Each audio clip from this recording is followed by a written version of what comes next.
Hello everyone, Dunkurtin here, and welcome back to the Nita Cup 600k-4 Top Gun Edition non-lure competition. Today we are doing round 3 of our lower bracket. We have our contestants flying around for today, just in the background here. Today we have 2 more matches. First up we have the Squee from Falcon 256 going up against the Vulture, that's that over there, from Ryation, followed by the Speedy Venus from Tajima going up against Hyper Psychos's Stingray. So without any more delay, let's jump straight on into our first matchup of today. Alright guys, so spawning in first for our first matchup, we have the Squee from Falcon 256, spawning facing away from its enemy as requested. And second, we will be spawning in the Vulture from Ryation. And for this round, spawning just facing the enemy. Next matchup, we will do them sideways as requested by Ryation. So let's speed the action up and see how this combat unfolds. So I'll try to keep up with the Vulture here as it takes off and begins to attempt to chase down the Squee, which has taken itself up into space. I was really careful with how high I spawned things this time. Like, I basically went from sea level, held space for 3 seconds, which it seems to roughly go about 100 every second for that I was holding space. But yeah, the Squee did go up. Thankfully it's come back down and managed to take off. It didn't get disabled while it was up out of the atmosphere by the looks of things. From what I remember from previous matches, it does tend to kinda duck in and out of atmosphere, losing propulsion and that. It does kinda ride the line up there. So it has taken a few hits now, but the balloon's getting it back back into play area by the looks of things, and possibly straight into space. Yeah, a bit unfortunate there, as we see the Vulture just having a nice cruisy attack angle, launching off some missiles as it goes, using its lasers, I think mostly.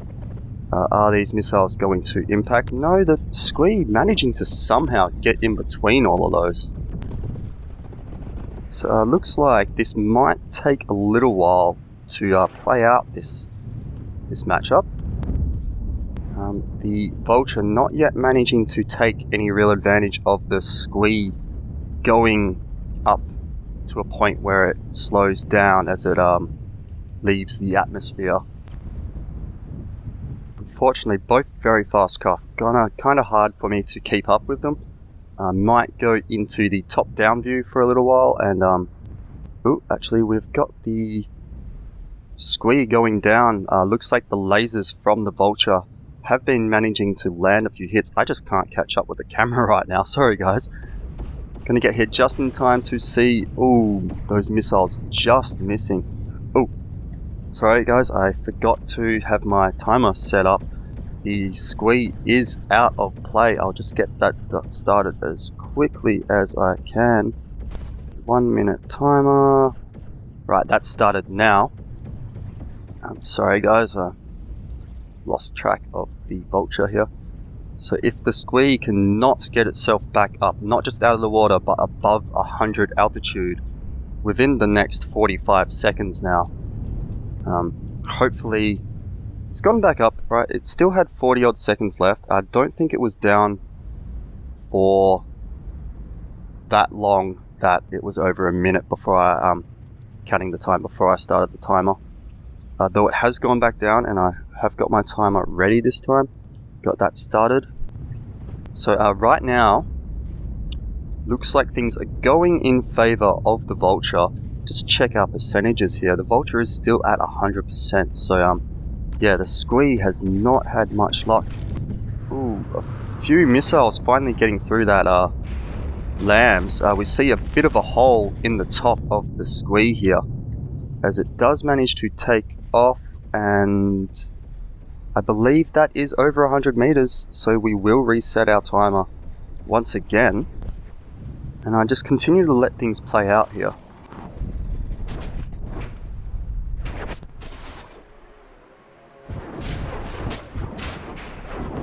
As we can see, now that it's kind of lost most of its propulsion, the Squee is just starting to get absolutely hammered by these missiles from the Vulture, let alone the constant small points of damage from the lasers, which were what disabled it in the first place.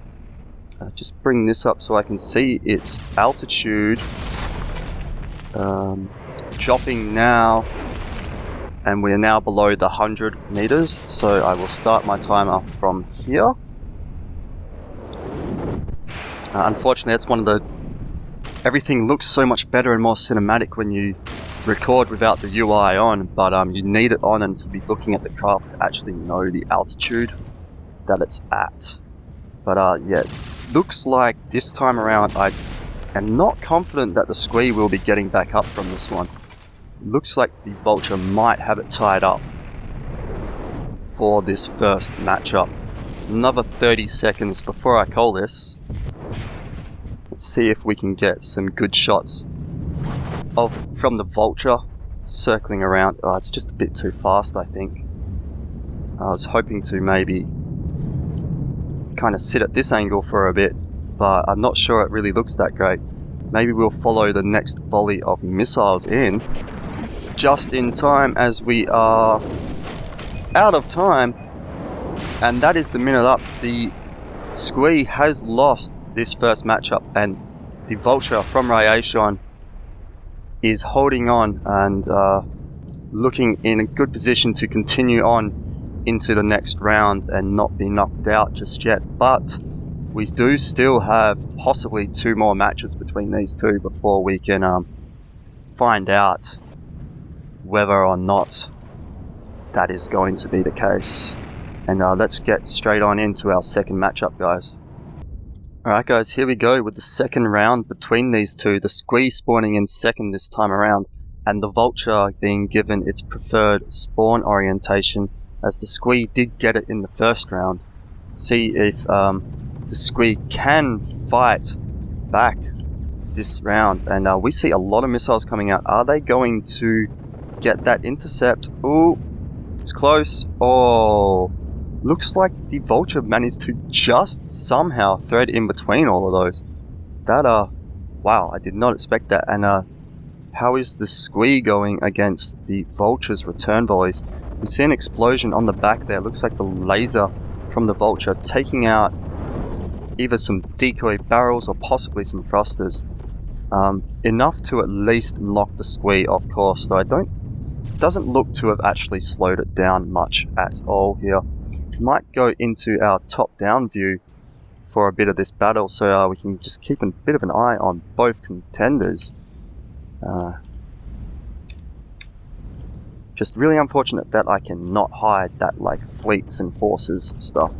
Looks like the Squee has either gone into atmosphere or been disabled. Trying to get a closer look at that right now for you guys. Yeah, it's gone up into the atmosphere. That's why it had kind of come to a stop. Unfortunately, can't really see that those details when in that top-down view. Looks like it's gone straight back up now into... It's kind of just ducking in between the two boundaries at the moment of the play. It's going to drop down now from atmosphere once again. All of its lambs just targeting missiles in the water right now. I don't see... Has the missiles on that turret been disabled? Oh, the Squee is down. Was about to start my timer, but the balloons have got it back up into play. Let's see. No doubt, I think we all know what's going to happen here. It's going to go straight up into the edge of the atmosphere. Has it managed to... No. Quite unfortunate this for the Squee. It is taking quite a bit of damage just in the fact that whenever it does get back up from being downed, it just takes itself straight up into the atmosphere and makes itself a sitting duck. And not even getting far enough into the atmosphere that the missiles can't reach it. Though if it did get that far, we would also possibly have to time whether it gets back down into atmosphere within a minute. So it looks like the squee is going down now. I'm pretty sure it is below the 100, so I will start the timer. And from here we have a minute, or well 55 seconds now, for the squee to get back up. Otherwise, this matchup will go to the Vulture 2-0 if the squee cannot get back up from this. We can see quite a wide attack circle as the squee is down here. I do love the details that you still get while in this view. Like, you can actually zoom in quite close. I do love that. Great work, Nick, on this feature. This was just being implemented kind of when I stopped playing for a while, and that is our minute up. So this round does go to the Vulture. Unfortunately for Falcon 256, the squee is now out of the competition, as this is our lower bracket. Thank you very much for your entry, Falcon 256. I really enjoyed it, and you did quite well. You got through a few rounds, and I hope that you participate in our future tournaments. And of course, congratulations to Ryashon, the Vulture, staying in this competition for yet another round. It'll be good to see how far this can go. Also, want to point out this. I really like. I mentioned this the first time we saw it. I really want to give Ryashon props for making like a proper Top Gun fighter jet kind of design as well. So yeah, let's get on with our next matchup for today. Alright guys, in our next matchup we have the Speedy Venus from Tajima spawning in first. We will be spawning this in a broadside position as requested by Tajima. The opponent for the Speedy Venus spawning in second in this first matchup is the Stingray from Hyper Psychos. Let's see which of these two, mostly lasercraft, can come out on top as we speed the action up, and I'll try to keep up with the Stingray here. So we see a lot of lasers coming out, some initial missiles from the Speedy Venus. The Stingray has managed to avoid them and sent off its own massive barrage of missiles, which, oh, it looks like it actually ran into the back end of a few of its own missiles there. So here we go, we have them now, just two of them kind of flying side by side as the Stingray swoops in to try and bring that front laser to bear. I believe that is the most powerful laser, or at least the most accurate. It does definitely have the most optics. Possibly the laser system, quite likely. They're all actually powered by the same one, and just the 4 cardinal directions, so it can always kind of fire. Is it actually firing right now? Or has it taken some damage? Trying to just get a view of whether we have any lasers coming off of the Stingray here. It's a bit hard to tell. It has gone below 100 altitude though. It is going back up right now. I'll start my timer just in case it doesn't get to 100 altitude. We have checked from a past match. I have checked and I know for certain that the Stingray's balloon release point is at the 100 altitude. So if it does get to that point, I know for certain that it has come back into play, but it looks like it might be down for good here. I'm sorry to Tajima for not getting much footage of the Speedy Venus in this matchup. It's just a bit too fast. I'll try to get a bit more in the second matchup, as we just kind of watch what is happening here. Try and keep a good eye on whether the Stingray is going to get back up, because that is something that we cannot afford to miss. So about 12 seconds remaining now. Not looking very good for the Stingray. At least its lasers were still functioning. We can actually see that now. And there we go. That is our minute timer. This first round in the matchup going to the Speedy Venus from Tajima. And that is the first step towards staying in this competition a little bit longer.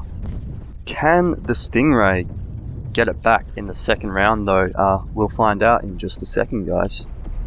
Alright guys, this time around for the second matchup we have the Speedy Venus spawning in second, not getting its preferred orientation this time as it did the first match. And let's see if I can keep up a little bit as I speed the action back up. So we see some missiles coming out from both craft, and looks like both missile barrages missed. Looks like the lasers will be the only real damage output in this match as I try to keep up with the Speedy Venus this time around. Looks like there is some damage there on the front. We see a few dark blocks and whatnot. This might just be a little too confusing to watch if I try and keep up with this. It's a bit too fast, I think. But we'll do what we can for now. As we can see the constant lasers coming out from both craft. Let's have a quick look at our AI so we can get an idea of what's going on. The Speedy Venus apparently not getting hit by all these lasers. And the Stingray flying dangerously low. May have to bring up my UI here and just get an idea of the altitude. Yes, we are definitely below, so we will be starting that minute timer from now. And just keeping a close eye on whether it gets high enough to release its balloons. Let's go into a top-down view and watch the Venus circling for a little while here. We've got some missiles coming in now. A little bit sensitive, the movement in that view, sorry guys. So it looks like the Speedy Venus will be continuing on in this competition at this point in time. The lasers of the Venus constantly stripping those balloons from the Stingray, so I'm not very hopeful of its chances to get back up into play here. And we have 10 seconds remaining. And as you just heard there, that was our minute timer. So this match has gone unanimously to the Speedy Venus from Tajima. Thank you very much, Hyper Psychos, for your entry in the competition. You did pretty well, you got pretty far. I'm not sure how many competitions you've competed in before, but I think I'm a little out of date with the competitions. I'm sure this wasn't your first time. I'm fairly sure I've seen your name in a couple other competitions. But yeah, either way, well done. And congratulations on getting this far. I hope you compete in future tournaments. I believe you have a submission for the Lua competition as well, if I'm not wrong there. And the Speedy Venus from Tajima has come out on top today and will be continuing on in the competition. Next round we will be doing round 4, round 4, the winners bracket. No, actually, I think what we'll do is we'll do the lower bracket, round 4 next, and then follow that up with the semi-finals in the same episode, as that is what we are up to now. So, yeah, the next match we will see the Speedy Venus go up against the Vulture, and the Vexagon and Lumina going up against the Fury and Fighter Swarm. So as always guys, really appreciate any feedback you have. Leave it in either the comments down below or the forum thread on the official From the Depths forums. There's a link to that down in the description. If you're enjoying the action so far, hit that like button, possibly subscribe to make sure you don't miss out on future rounds or future tournaments even, as there will be more of that in the future as well. If you'd like to get notifications a little bit earlier of when I've uploaded a video without actually coming onto YouTube, I do send messages out on my Twitter whenever I upload a video, so you can follow that. I'll put that in the description down below as well. And until next time guys, I hope you enjoy building in From the Depths.